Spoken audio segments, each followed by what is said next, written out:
First question, செந்தமிழ் அந்தணர் என அழைக்கப்படுபவர் யார்? ஆப்ஷன் பி ரா இளங்குமரனார். இரண்டாவது கொஸ்டின், பொறுத்துக. பேரியாழ் 21 நரம்புகளை கொண்டது.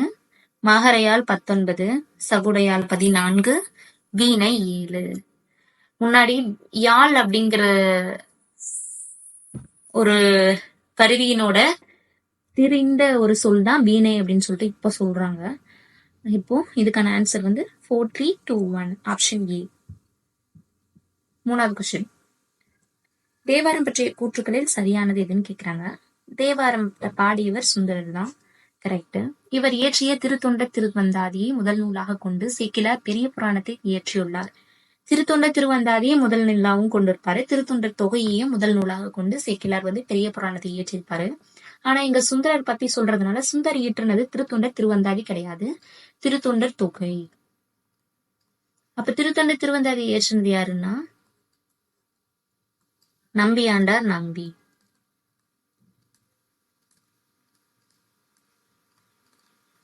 அப்போ இது கூற்று தவறு. அடுத்த 3, 7ஆம் திருமுறையில் உள்ள இந்நூலை தொகுத்தவர் நம்பியாண்டார் நம்பி. இந்த நூலை தொகுத்தவர் நம்பியாண்டார் நம்பி தான். 7ஆம் திருமுறை தான் சுந்தரர் இயற்றிய தேவாரம். இது கரெக்ட். தே கூட்டல் ஆரம் என்பது இனிய இசை பொருந்திய பாடல் என்றும், தே கூட்டல் வாரம் என்பது இறைவனுக்கு சுட்டப்படும் மாலை என்றும் பொருள். இது அப்படியே மாறி இருக்கு. தே கூட்டல் ஆரம் அப்படிங்கிறது தான் இறைவனுக்கு சுட்டப்படும் மாலை. அதே தே கூட்டல் வாரம் அப்படிங்கிறது தான் இனிய இசை பொருந்திய பாடல் அப்படின்னு சொல்லிட்டு சொல்லுவாங்க. அப்ப இது மாறி இருக்கிறதுனால இதுவும் தவறு. அடுத்து, பதிகம் என்பது 100 பாடல்களை கொண்டது. பதிகம் 100 கிடையாது, 10 பாடல்களை கொண்டது. சதகம்னு சொல்லிட்டு சொல்லுவாங்க, அதுதான் 100 பாடல்கள் அர்த்தம். பதிகம் அப்படின்னா 10 தான். அப்ப இதுவும் தவறு. இப்ப இங்க என்ன கேக்குறாங்கன்னா, தேவாரம் பற்றிய கூற்றுக்களில் சரியான கூற்று எதுன்னு தான் கேக்குறாங்க. அப்போ 1, 3, 1 மற்றும் 3 சரி. ஆப்ஷன் சி கரெக்டா. அடுத்து 4th, ரங்கராஜன் எனும் இயற்பெயர் கொண்டவர். சுஜாதா. இவர் தலைமைச் செயலகம் அப்படின்ட்டு மூளையை பத்தின ஒரு கட்டுரை எழுதியிருப்பாரு. பாடம் நமக்கு இடம்பெற்றிருக்கும். அப்புறம் சுரதாவோட இயற்பெயர் என்னன்னா ராசகோபாலன். இவர் சுப்ரத்தின தாசன் அப்படிங்கிற தன்னோட பேரை சுருக்கி சுரதான்னு சொல்லிட்டு வச்சிருப்பாரு. அடுத்து கந்தர்வன் அப்படிங்கிறவர் தண்ணீர் அப்படிங்கிற ஒரு கதையை எழுதியிருப்பாரு. கந்தர்வனோட இயற்பெயர் என்னன்னா நாகலிங்கம். சுப்ரத்தினம் அப்படிங்கிறவர் யாருன்னா பாரதிதாசன். கனக சுப்ரத்தினம்.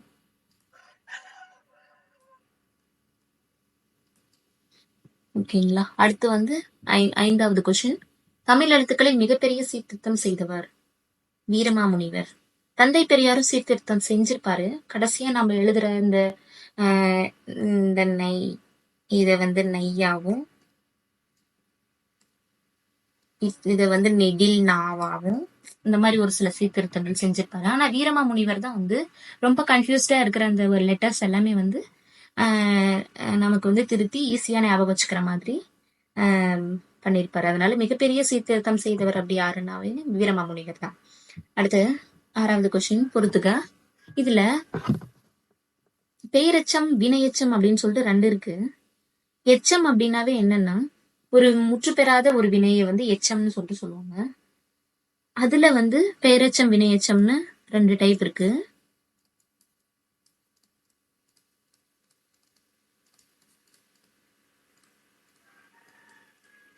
பெயரெச்சம் அப்படிங்கிறது பெயரை கொண்டு முடியும் எச்சம் பெயரெச்சம்.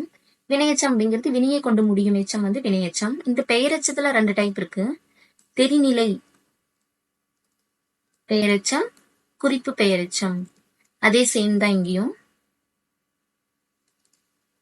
தெரிநிலை வினையெச்சம், குறிப்பு வினையெச்சம். இது தெரிநிலை அப்படின்னா என்னன்னா காலத்தை தெளிவா காட்டும், காலத்தை காட்டும், பெயரை கொண்டு முடியும் எச்சம். குறிப்பு பெயரெச்சம் அப்படின்னா காலத்தை காட்டாது, குறிப்பால உணர்த்தும். சப்போஸ் நல்ல ஒரு பண்பு நலன்களை குறிக்கலாம், அப்படி மாதிரி குறிக்கலாம். அடுத்து வினையெச்சம் அப்படின்னாவும் அதே மீனிங் தான். தெரிநிலைன்றது காலத்தை காட்டும், குறிப்பு அப்படிங்கிறது காலத்தை தெளிவா காட்டாம ஒரு குறிப்பால உணர்த்துற ஒரு விஷயத்த சொல்லுவாங்க. இப்ப இது ஓவரால் கொஞ்சம் புரிஞ்சுதுன்னா இது மேட்ச் பண்ணிக்கலாம். தெரிநிலை பெயரெச்சம். இதுல தெரிநிலை அப்படின்னா நான் என்ன சொன்னேன், காலத்தை காட்டும், காலத்தை காட்டி பெயரை கொண்டு முடியும் எச்சம் பெயரெச்சம் அப்படின்னு சொல்லி சொல்லுவோம். இதுல காலத்தை காட்டுறது எழுதிய இது ரெண்டுமே காலத்தை காட்டி வருது. இதுல வந்து பெயரை கொண்டு முடியும் எச்சம் தான் பெயரெச்சம் சொன்னேன். கடிதம் அப்படிங்கிறது ஒரு பேரு. அப்போ இது பெயரெச்சம்ல வரும். அப்ப தெரிநிலை பெயரெச்சம் வந்து எழுதிய கடிதம் 1. குறிப்பு வினைச்சம் அப்படின்னா குறிப்புன்றது வந்து காலத்தை வந்து காட்டாது. குறிப்பா ஒரு ஒரு பண்பு நலன்களை சொல்லலாம். ஒரு நல்ல அப்படின்றத சொல்லலாம். இல்ல ஒரு குறிப்பால ஏதாவது உணர்த்துறத சொல்லலாம். குறிப்பு வினையச்சம். வினையச்சம்ன்றது வினையை கொண்டு முடிகிறது. இங்க வினை குறிப்புன்றது மெல்ல வந்தான்றது வினைதான். அப்ப 2வது கொஸ்டினுக்கு இது ஆன்சர். இது தெரிநிலை வினையச்சம். வினையை கொண்டு முடியுது. வந்தான் வினை. எழுதி அப்படிங்கிறது இறந்த காலத்தை குறிக்குது. அப்ப தெரிநிலை வினையச்சம் எழுதி வந்தான். அடுத்து முற்றெச்சம் அப்படிங்கிறது ஒரு வினை எச்ச பொருள்ல வந்து மற்றொரு வினைமுற்றை கொண்டு முடிஞ்சிச்சுன்னா அது ஒரு முற்றெச்சம். இங்க எச்ச பொருள்ல படித்தனல் அப்படிங்கிறது படித்து அப்படிங்கிற ஒரு எச்சத்துல வந்து மகிழ்ந்தால் அப்படிங்கிற ஒரு வினைமுற்றை கொண்டு முடிஞ்சதுனால இத வந்து முற்றெச்சம்னு சொல்றாங்க. அப்போ ஆன்சர் வந்து 4, 1, 2, 3. Option D. அடுத்து 7வது கொஸ்டின். சரியானதை தேர்ந்தெடு. நீதிநெறி விளக்கத்தை பத்தின கூற்றுகள் தான் கீழே இருக்கிறதுலாம். அந்த நீதிநெறி விளக்கத்துல என்ன சொல்லியிருப்பாங்கன்னா கல்வியை பத்தி சொல்லியிருப்பாங்க. கற்றவருக்கு அழகு தருவது கல்வி ஆகும். கரெக்ட். குமரகுருபரர் 17ஆம் நூற்றாண்டை சேர்ந்தவர். 17ஆம் நூற்றாண்டு கிடையாது, சாரி 16ஆம் நூற்றாண்டை சேர்ந்தவர். 16ஆம் நூற்றாண்டு இல்ல, 17ஆம் நூற்றாண்டு. அப்ப இது தவறு. கடவுள் வாழ்த்து நீங்களாக 102 வெண்பாக்கள் இந்நூலில் உள்ளன. நீங்களாக கிடையாது, உட்பட 102 வெண்பாக்கள் இதுல இருக்கு. அடுத்து இப்ப இதுவும் தவறு. கந்தர் கலிவெண்பா, கைலை கலம்பகம், மீனாட்சி அம்மை பிள்ளை தமிழ் ஆகியவை இவர் இயற்றிய நூல்களில் சிலவாகும். கரெக்ட். அப்ப ஆன்சர் 1, 4. அப்ப சி ஆப்ஷன். அடுத்து 8வது கொஸ்டின். புதிய அறம் பாட வந்த அறிஞன், மரம் பாட வந்த மறவன் என பாரதிதாசன் இவரை புகழ்ந்துள்ளார். பாரதியார தான் வந்து பாரதிதாசன் இப்படி புகழ்ந்திருப்பார். அடுத்து கண்ணெழுத்து படுத்த எண்ணு பல் பொதி எனும் தொடர் இடம்பெற்ற நூல். Option A Silappatikaram. அதாவது பழைய காலத்து தமிழ் எழுத்துக்களை கண்ணெழுத்துன்னு சொல்ற வழக்கம் இருந்தது அப்படின்ற சொல்ற ஒரு லைன் தான் இது. இது வந்து அந்த காலத்துல சிலப்பதிகாரம் அப்படிங்கிற நூல்ல இடம்பெற்றது. அடுத்து 10வது கொஸ்டின். நெட்டெழுத்து 7 ஓரெழுத்து ஒருமொழி, குற்றெழுத்து 5 மொழி நிறைவு இலவே அப்படின்னு சொல்லிட்டு சொல்றவர் யாருன்னா தொல்காப்பியர். பாவநந்தி முனிவர் என்ன சொல்லியிருப்பாருன்னா ஓரெழுத்து ஒரு மொழி வந்து 42 இருக்கு. அதுல 40 வந்து நெடில் எழுத்துக்களும் 2 வந்து குறில் எழுத்துக்களும் உள்ளன அப்படின்னு சொல்லியிருப்பாரு. இந்த குறில் எழுத்துக்கள் நோ டூ. இது ஆல்ரெடி நான் 6th கொஸ்டின்லயே 7th கொஸ்டின்லயே இந்த நான் சொல்லியிருப்பேன். இந்த மாதிரி சொன்னது வந்து பாவநந்தி முனிவர் சொல்லியிருப்பாரு. அப்ப ஆப்ஷன் 10வது கொஸ்டினுக்கு ஆப்ஷன் ஏ கரெக்டான ஆன்சர். அடுத்து 11. ஏடென்ற கல்வி சிலர் எழுதும் பேசும், இயலென்று கல்வி பலர் கொட்டாதென்னும், வீடென்று கல்வி ஒரு தேர்வு தந்த விளைவன்று கல்வி அது வளர்ச்சி வாயல் என்பது யாருடைய கூற்று? அது வந்து ஆப்ஷன் ஏ குலோத்துங்கன். அடுத்த 12வது கொஸ்டின். கலித்தொகையை தொகுத்தவர் நல்லந்துவனார். நல்லாதனார் அப்படிங்கிறது ஏன்னா திரிகடுகத்தை ஏற்றியவர். அடுத்து மறைப்பொருள் காத்தல் டேஸ் எனப்படும். நிறை எனப்படுவது மறைப்பொருள் காத்தல் அப்படின்னு சொல்லிட்டு கலித்தொகை அப்படிங்கிற நூல்ல வரும்.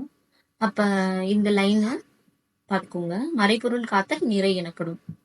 14வது கொஸ்டின். கைவினை பொருட்கள் செய்வதற்கு ஏற்ற மூங்கில் இது. அது மூங்கில்லே 3 டைப் இருக்கு. கல் மூங்கில், மலை மூங்கில், கூட்டு மூங்கில்ட்டு. ஆனா எல்லா மூங்கிலும் வந்து நம்ம வந்து யூஸ் பண்ற முடியாது கைவினை பொருட்கள்லாம் செய்யறதுக்கு. கூட்டு மூங்கில் அப்படிங்கிற ஒரு வகை மட்டும்தான் நம்ம கைவினை பொருட்கள் செய்வதற்கு ஏற்ற மூங்கிலா இருக்கும். ஓகே. அடுத்த 15வது கொஸ்டின். கூம்போடு மீப்பாய் களையாது எனும் அடி இடம் பெற்ற நூல். பாய பத்தி இதுல சொல்லுவாங்க. கூம்போடு மீப்பாய் களையாது அப்படின்ற அடி வந்து எதுல இடம் பெற்றிருக்குன்னா புறநானூறு.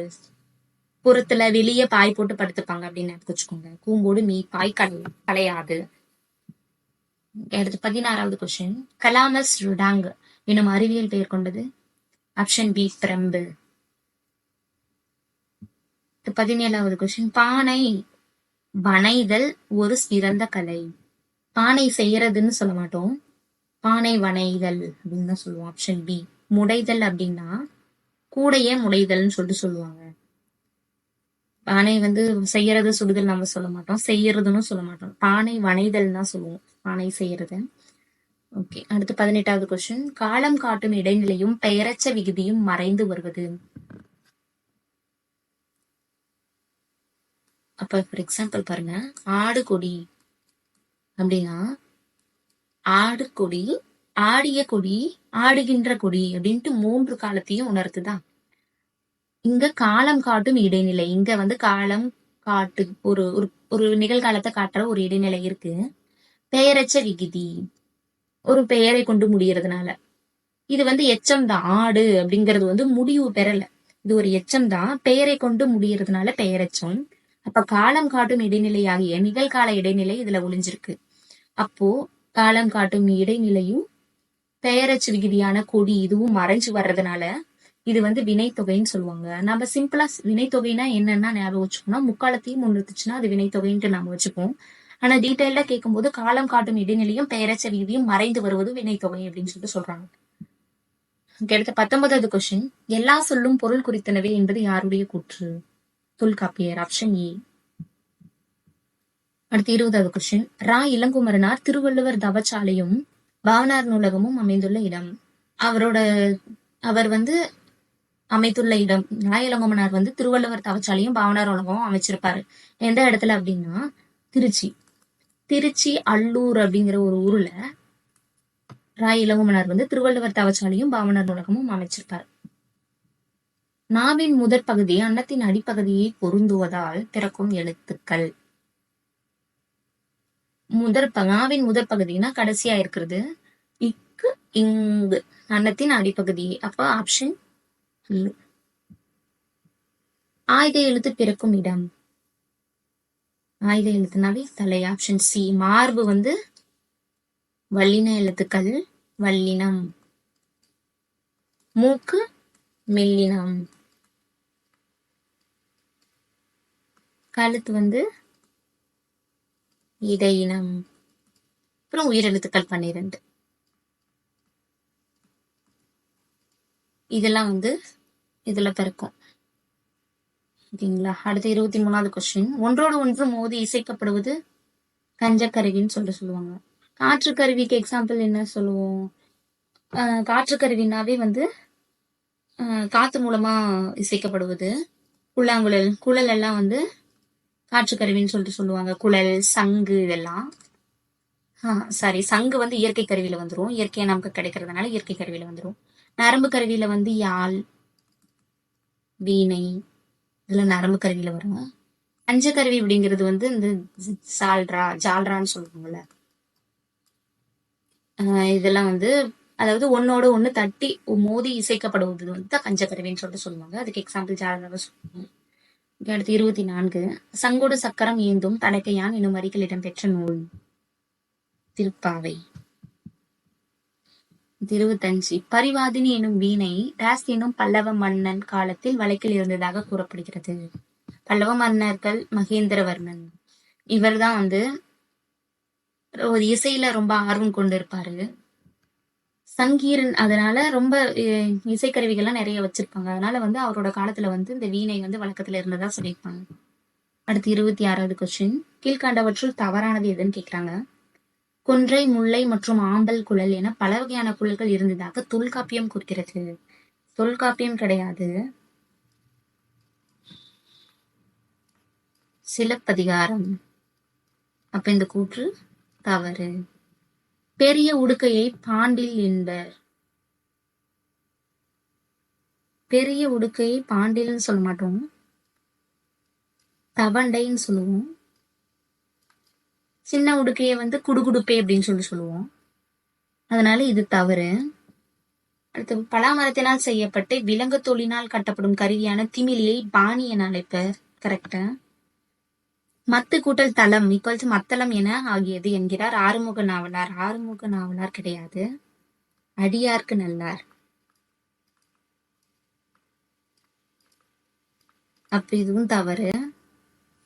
தமிழ் மக்களிடம் 36 வகையான முரசுகள் இருந்ததாக சிலப்பதிகாரத்திலும், மாக்கன் முரசன் என மதுரை காஞ்சிலும், மன்னமை முழுவு என பொருநர ஆற்றுப்படையிலும் இடம்பெற்றுள்ளது. இது எல்லாமே கரெக்ட் தான். இப்ப இந்த கூட்டும் கரெக்ட்.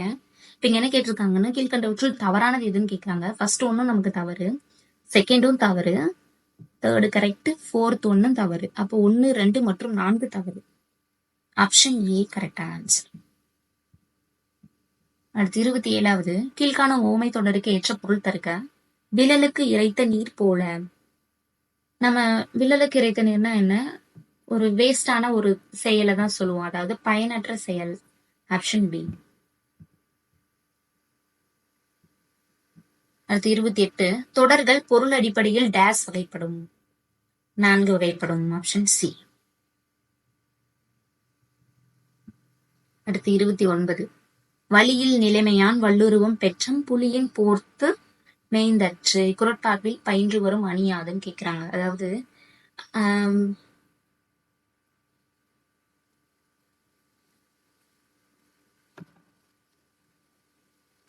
இது வந்து தன்னோட செயல்ல வந்து நிலையாக இல்லாம இருக்கிறவன் ஒருத்தன் மேற்கொண்ட தவமானது புலியினோட தோல் போத்திட்டு மேய்ஞ்ச பசு மாதிரி அப்படின்னு சொல்றாங்க. புலியின் தோல் போத்திட்டு மேய்ஞ்சிற பசு அப்படிங்கிற ஒரு விஷயம் இல்லை அப்படிங்கிறதுனால இது வந்து இல்பொருள் ஊமையணி அப்படின்னு சொல்றாங்க. இப்ப 29வது கொஸ்டினுக்கு ஆப்ஷன் டி கரெக்ட். அடுத்து, அறத்துப்பால் டேஸ் இயல்களை கொண்டது.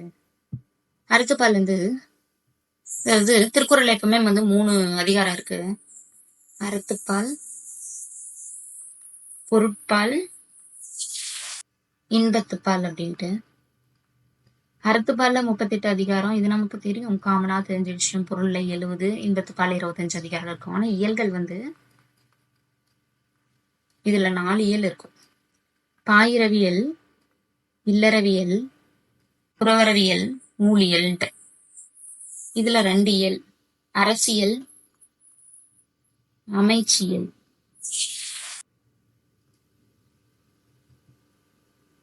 3 இயல் இருக்கும். அரசியல், அமைச்சியல், ஊழியல்.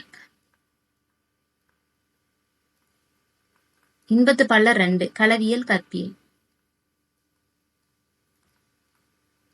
அப்போ இங்க என்ன கேக்குறாங்க? அறத்துப்பால் டேஸ் இயல்களை கொண்டது. அறத்துப்பால் வந்து பாயிரவியல், இல்லறவியல், துறவரவியல், ஊழியல் என்ற 4 இயல்களை கொண்டுள்ளது. அதனால ஆப்ஷன் சி கரெக்டான ஆன்சர். அடுத்து 31, காலை மாலை உலாவி நிதம் காற்று வாங்கி வருவோரின் காலை தொட்டு கும்பிட்டு காலன் ஓடி போவானே. காலையிலயும் மாலையிலயும் நடந்துட்டு வந்து சிம்பிளான ஒரு உடற்பயிற்சி செய்யறவங்களோட காலை வந்து தொட்டு கும்பிட்டு யமனானவன் ஓடி போவான் அப்படிங்கிறது தான் இதுக்கான மீனிங்.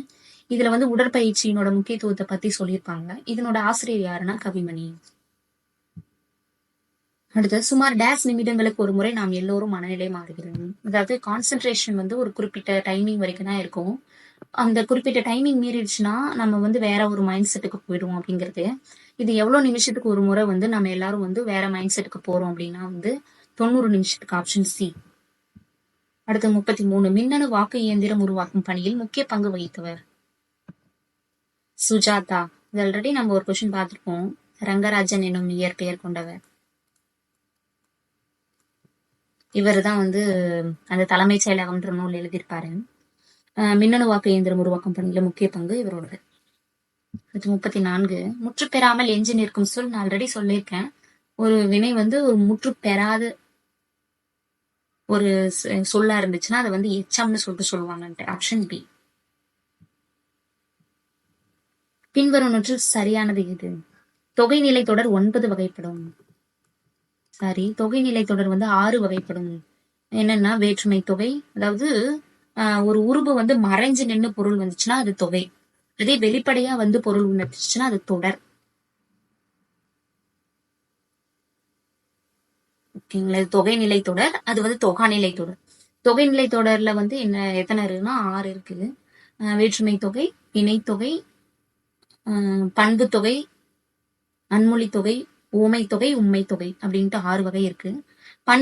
இது வந்து 9 கொடுத்திருக்கிறதுனால இது தவறு. பண்பு பெயருக்கும் அது தழுவி நிற்கும் பெயர் சொல்லுக்கும் இடையே ஆன ஆகிய எனும் பண்புறுகள் மறைந்து வருவது பண்பு தொகை ஆகும். நம்ம மோஸ்ட்லி பண்பு தொகைனாவே மை விகுதி மறைஞ்சு வந்துச்சுனாவே பண்பு தொகைன்னு சொல்லிட்டு சொல்லுவாங்க. ஆனா டீடைல்டா இங்க வந்து ஆன ஆகிய அப்படிங்கிற பண்புறுகள் வந்து மறைஞ்சு வர்றதுனாலன்னு சொல்லிட்டு கொடுத்திருக்காங்க. இதுதான் கரெக்டான இதுவு. இப்படி ஃபார் எக்ஸாம்பிள் என்ன சொல்லலாம், வெண்ணிலவு, இதை நம்ம பிரிச்சோம்னா வெண்மை கூட்டல் நிலவுன்னு வரும். மை விகுதி வந்ததுனால பண்பு தொகைன்னு நம்ம ஈஸியா சொல்லிடுவாங்க. ஆனா இது இப்படின்னு சொல்லலாம், வெண்மையான வெண்மையான நிலவு அப்படின்னு சொல்றதுனால ஆனைங்கிற உறுப்புகள் மறைஞ்சு வருதா, அப்ப இது வந்து பண்பு தொகை அப்படின்னு சொல்றாங்க. அப்ப இது கரெக்டான ஆன்சர். அடுத்து, ஒன்றுக்கு மேற்பட்ட சொற்களில் எனும் உறவு வெளிப்பட வருவது உண்மை தொகை.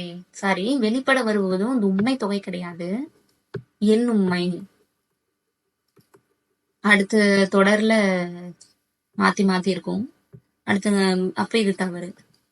சொற்களுக்கு இடையிலும் இறுதியிலும் எனும் இடைச்சொல் மறைந்து நின்று பொருள் தருவது, மறைஞ்சு நின்றுச்சுனாதான் உண்மை தொகை. அப்போ இதுவும் தவறு. அப்போ ஒரு தொடரில் இரு சொற்கள் வந்து அவற்றின் இடையில் எச்சொல்லும் எவ்வுறுப்பும் மறையாமல் நின்று பொருள் உறுத்தினா அதனை தொப்பாநிலை தொடர் என்றும் சொன்னால. உறுப்பு வந்து எதுவுமே மறையாம டைரக்டா வந்துச்சுன்னா அது தொப்பாநிலை தொடர், மறைஞ்சு வந்துச்சுன்னா அது தொகைநிலை தொடர். அப்ப இது கரெக்ட். அப்போ ஃபர்ஸ்ட் ஒன்னு தப்பு. என்ன கேட்டிருக்காங்கன்னா சரியானது எதுன்னு கேட்டிருக்காங்க. 2 கரெக்ட், 5 கரெக்ட். அப்போ 2 மற்றும் 5 சரி. Option D. அடுத்து, இணை சொற்கள் எத்தனை வகைப்படும்? இணை சொற்கள் 3 வகைப்படும். அது என்னன்னா நேரிணை, எதிரிணை, செரி இணை. நேரிணை அப்படின்னா நேரா வந்து ரெண்டு வேர்டு வந்துச்சுன்னா அந்த ரெண்டுமே வந்து ஒரே மீனிங்கை குறிக்கும். எதிரிணை அப்படின்னா இதுல வந்து நேரிணை என்னன்னு சொல்லலாம்னா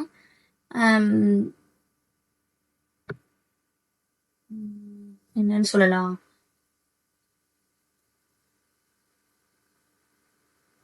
குளிர்ந்தாழ்ந்து. குழியும் குழிதான், தாழ்ந்துன்றதும் கீழே தான். அப்போ இது ரெண்டுமே வந்து நேரா இருக்கிறதுனால நேரின்னு சொல்றாங்க. எதிரிணை அப்படின்ற போது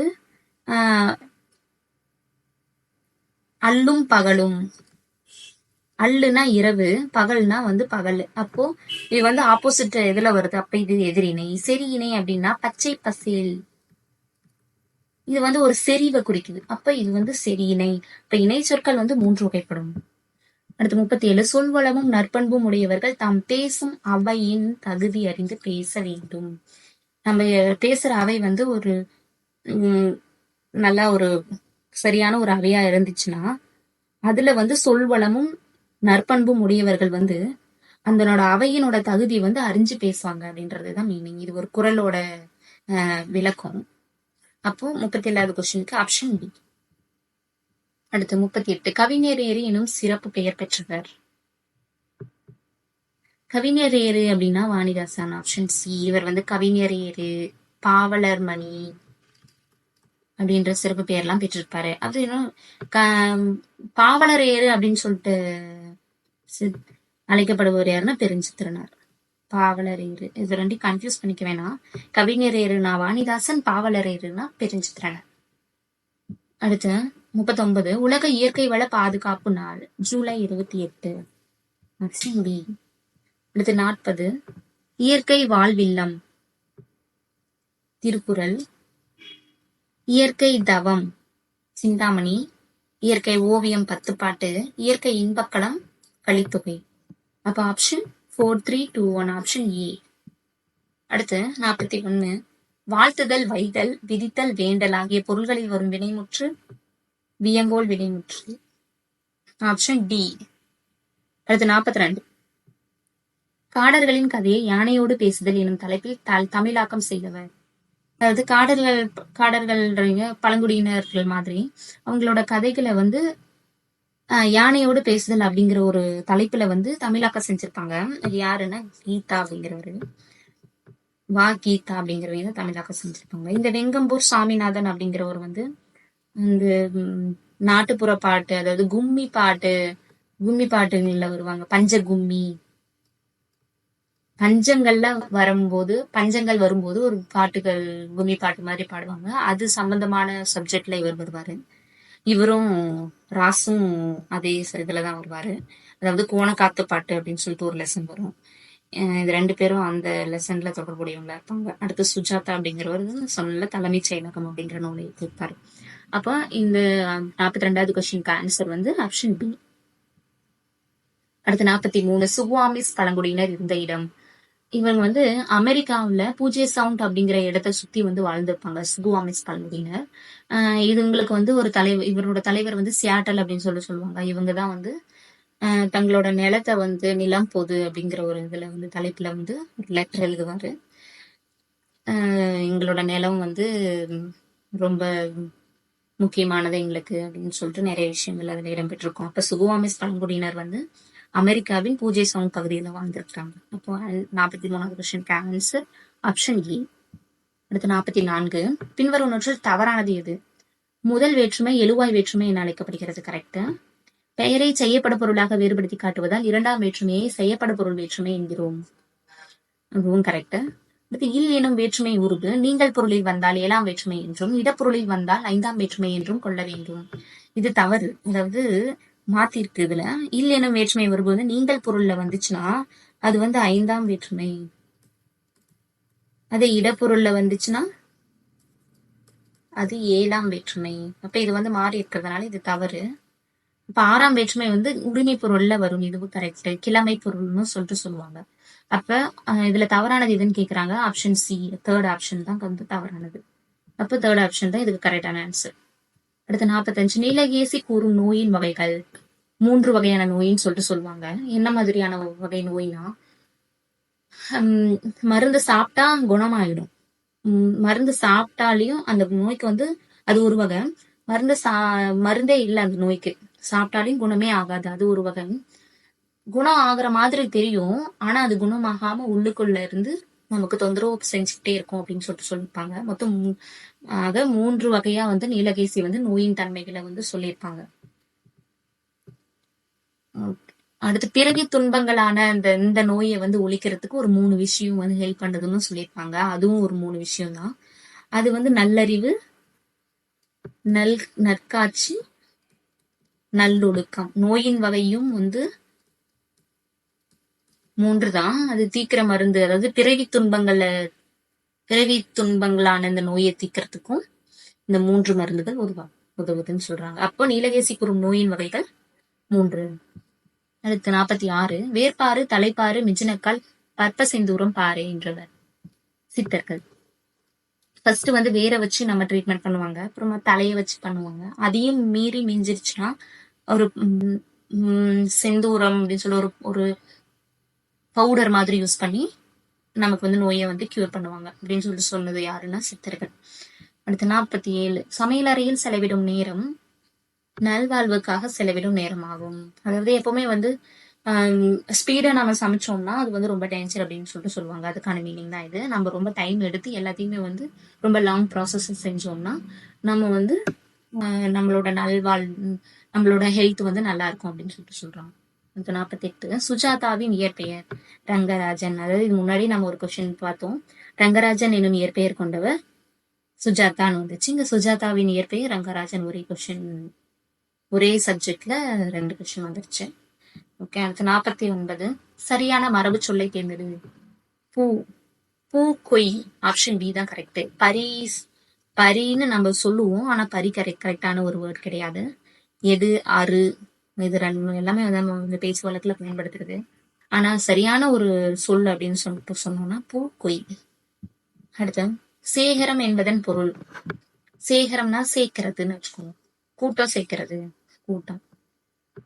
முறையாக அப்படிங்கிறதுக்கு வந்து சம்பிரமுடன் அப்படின்னு சொல்லிட்டு சொல்லுவாங்க. இல்ல நிறைய ஒரு பொருள் இருக்கும். சம்பிரமுடன்னா முறையாக. சேதம் அப்படின்னா விண்ணம். விண்ணப்த வந்து சேதம்னு சொல்லுவாங்க.